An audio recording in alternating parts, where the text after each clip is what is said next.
Hey everyone. So I'm Alex. I'm from the Kendo UI team, and I'm here to present to you the Kendo UI framework. I certainly think that you want to get things done because the other session is about Arduino and QR drones, and it's totally awesome. And I think that this will be more like getting things done stuff. So, about Kendo UI. Well, here's a summary of what I'll talk about. So why do we build the Kendo UI framework? What's currently present in the framework?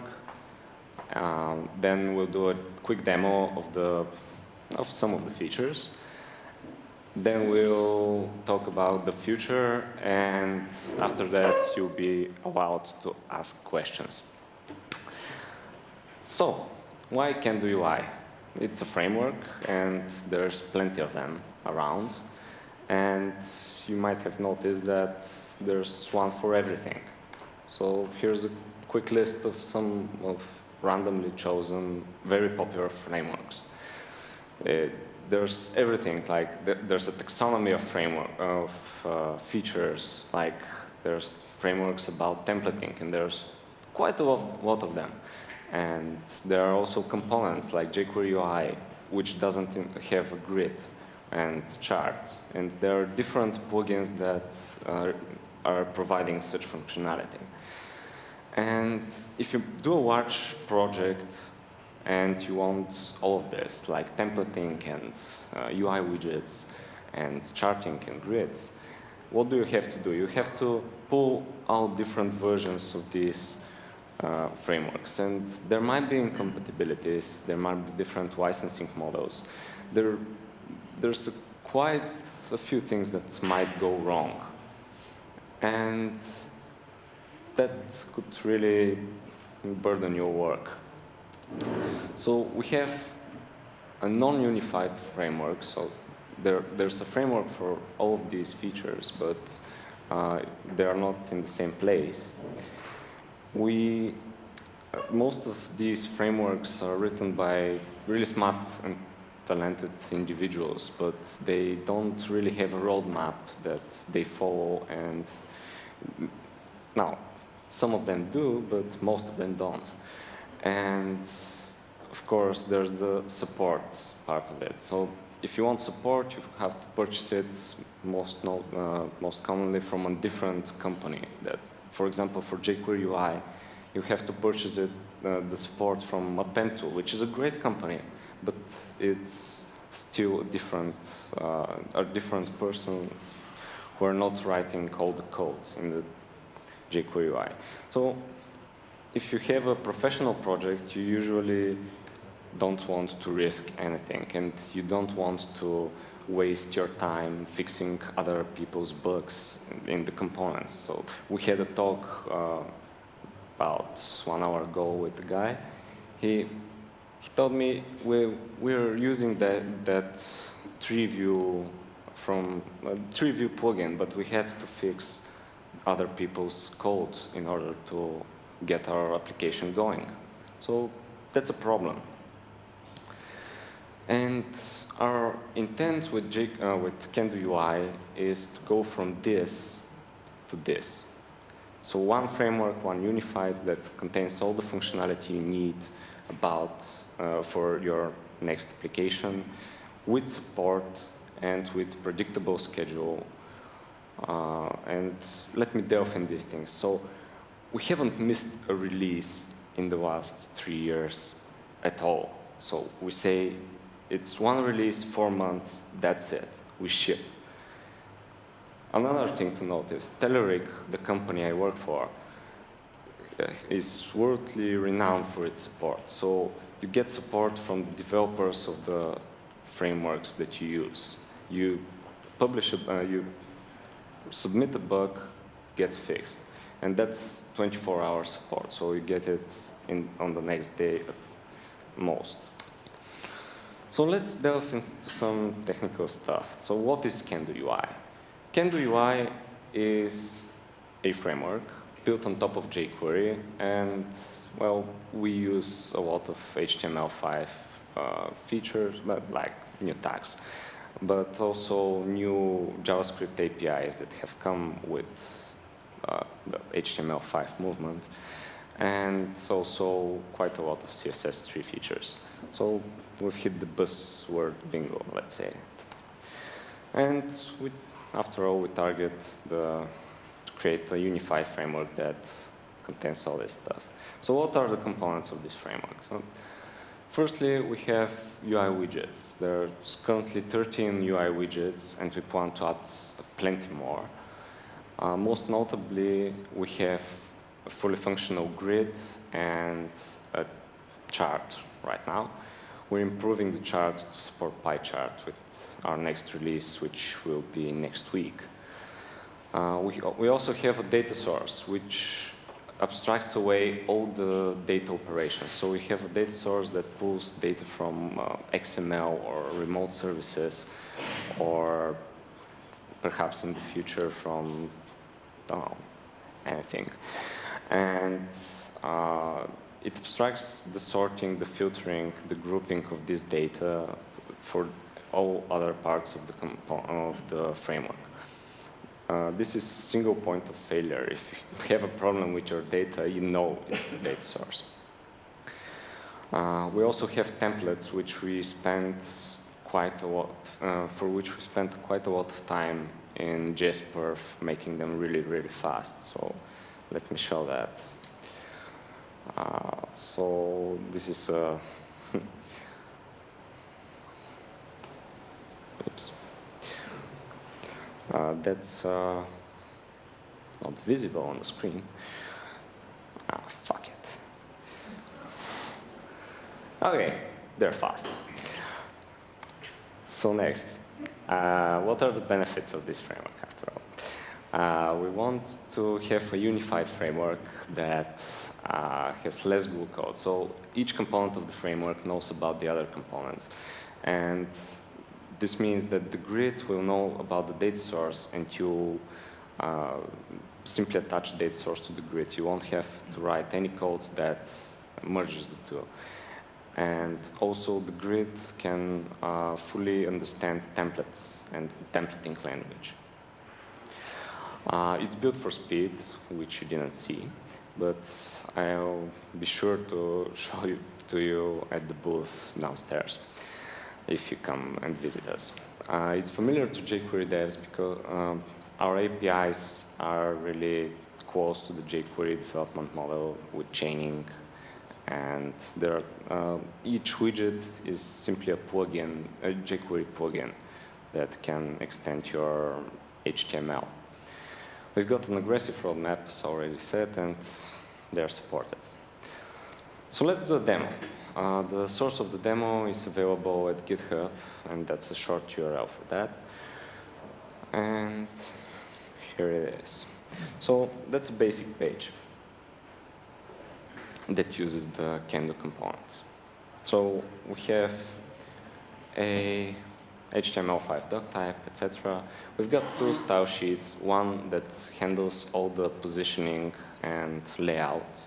That's the Kendo common CSS. And one that handles the theming of the library. So right now we have 3 predefined themes, but we plan on improving that situation. After that, we've got the only dependency of jQuery and all the components of the framework bundled together in one file. And that's it. With that, you can start writing Kendo code. Instead of watching me do that, all the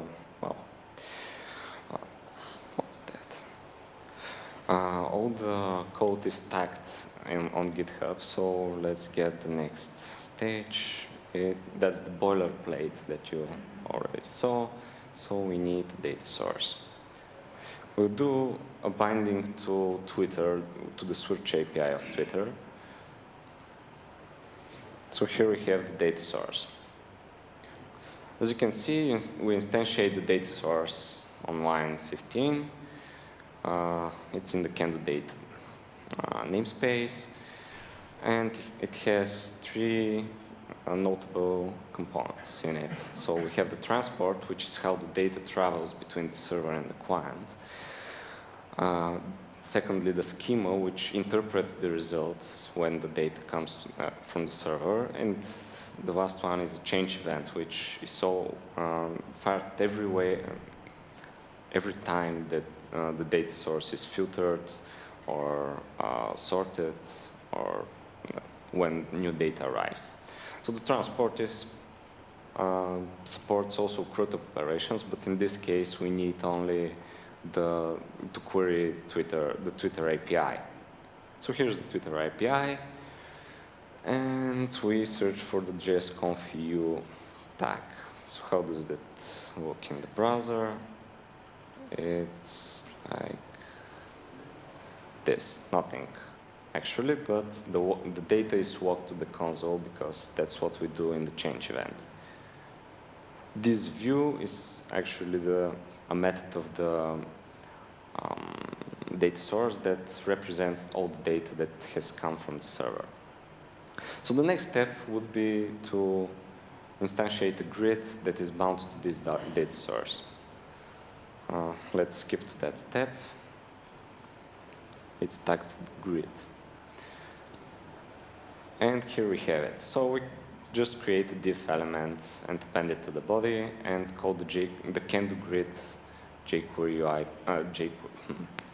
jQuery plugin. As you can see, it knows about the data source, and the data source is encapsulated, so it's totally detached from the grid. And this will enable us to do one more thing in a few moments, but let's keep to the grid right now. So we have also the column definition, which just takes the fields from the data source and shows them in the grid.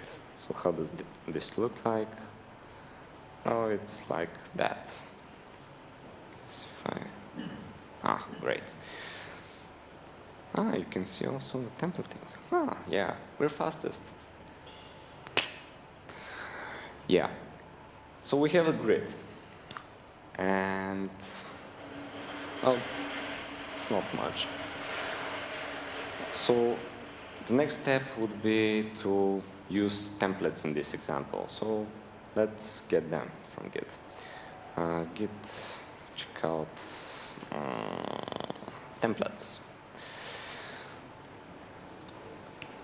So, as you can see, now we have a template specified for this column, which takes the content of the user template tag and places it in the grid. The user template tag is actually a non-executed script which contains the following. And as you can see, the templates are deeply integrated in the grid. So you have a tight integration between all components of the framework. You don't have to write any code that makes this for you. And that would look like this. So we have the avatars and links to the users in the grid using the template. Back to our presentation. What's next? So right now we have 4 major points that we want to implement. Now, currently the framework is in beta, and our official release is in November, mid-November. So for the official release, these features will be finalized, and we'll also have a beta of our new mobile framework, so Kendo UI Mobile.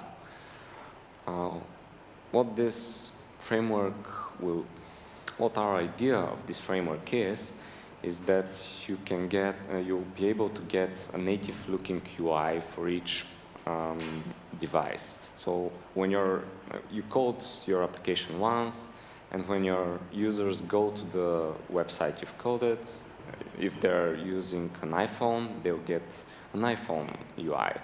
And if they use an Android phone or a Windows phone, they'll get the respective styling and look and feel like the system they're using. Another thing to notice is, I don't have a slide for that, are the models of the data source. So you'll be able to define your business objects in your in the schema of the data source, which will automatically create the objects you need from the data source. So you query a arbitrary service and you redefine what the results are in the data source. So they'll be transformed to the results you want. Another thing to notice is the team builder, which will enable you to create different teams for the widgets. And our idea is to make it like a bookmarklet that can be embedded in your page while you're developing it, so that you can pass the colors and all the shiny stuff and get CSS of what your team will be. So that's it from me. Download your beta today. I urge you to do so. You can share your feedback on user voice and we'll be there to listen. If you have any questions, feel free to ask them right now on Twitter or at the booth, which is downstairs. Thanks.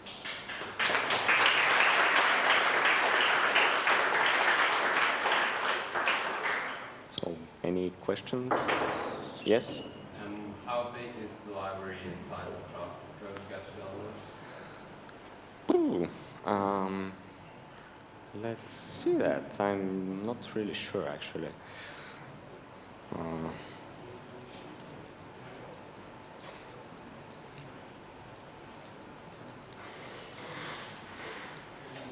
Was it O or A?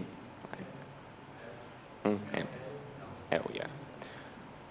So Kendo UI right now is 250 kilobytes. Yeah. And that's all of the framework. So that's the chart, etc.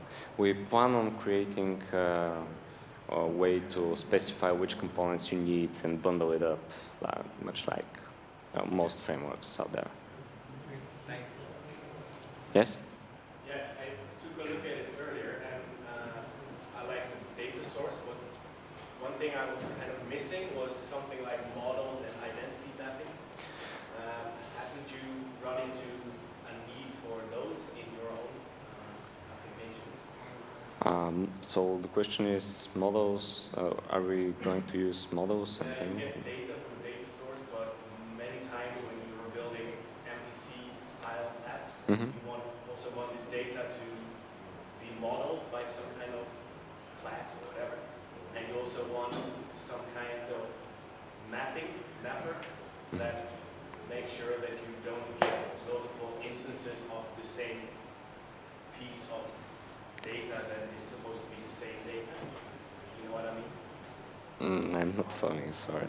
If you have contact data, for example, you can read this data from an API through a data source. But if you do multiple requests for data, you might end up with the same contact, multiple instances, and you want some kind of concept that makes sure that you only have one instance of this data. I see. So data conflicts like resolution and so on, yeah, and modeling.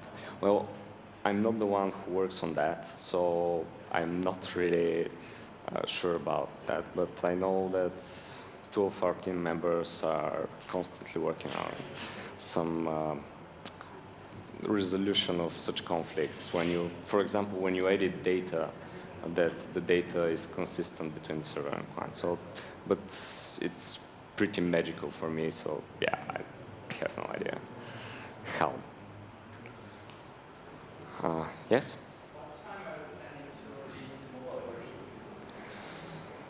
So the question is at what time we want to release the mobile version. So our schedule is usually, so in mid-November there will be a beta version of the mobile. Yes, with the final version of Kendo UI, there will be a beta version of the Kendo UI mobile. And Usually 4 months after that we'll ship an official version. It could be faster, but it depends on. We could ship it earlier. So at most it's 4 months from November. That's March. So mid-March. Other questions? Yes? Can I get the source code somewhere? Yeah. So the Kendo UI is open source. It's dual licensed under GPL 3, and if you purchase the commercial license, that's off. So you can do whatever you want with the commercial license. So you can download the source code from the link that isn't there. Yeah, it's there. No, it's not. Fuck. Yeah. From kendoui.com. So at kendoui.com, you click the download beta and you get the source code and the examples. Yes? Have you guys implemented a dependency system so you could do optimized builds? Or as I, as a user of your framework, could do optimized builds myself? I'm sorry, could you start again? Whether or not you've thought about implementing a dependency system so I could do optimized builds myself? Yes, we have planned this and we're currently have not started yet, but I think this is really close. So we'll definitely do that, yeah, with the dependency. Well, right now you have a list of dependencies that it's just in the documentation which components depend on which parts of the framework, but we'll do that automatically so that you can bundle it and minify it. Yes? It's not yet announced, so I cannot tell. I'm not the one who decides that, and it will be definitely published with the official version of the. Yeah, mid-November it will be official. Can't say. Other questions? Yes? Would it be easy to change the templating ending? I see you have support for jQuery templates as well. But if I would like use Mustache or something simple as that, would it be possible for me to write it after or something to use another template system? So the question is whether it is easy to substitute the templating engine. Well, right now it's not, I guess, but we could think something of that. So, yeah, shouldn't be wanting to do that because the templates are really fast. Yeah, but I see that simplex is not optimized for. It's easy to add lots of logic and the looping of list of items. You have to do a standard JavaScript loop, whereas Mustache have a simplified syntax for that. Well, especially for that, for the simplified loops and special syntax about loops, we're thinking about that too. So I think Mustache has each construct that iterates over items. Yeah, we're thinking about that too. And it also prevents the developer from adding too much logic into use. Well, yeah, you definitely can use Mustache, or other templating engines, but I'm not sure right now how easy it is. So yeah, but we'll think about that. Other questions? Well, thank you. And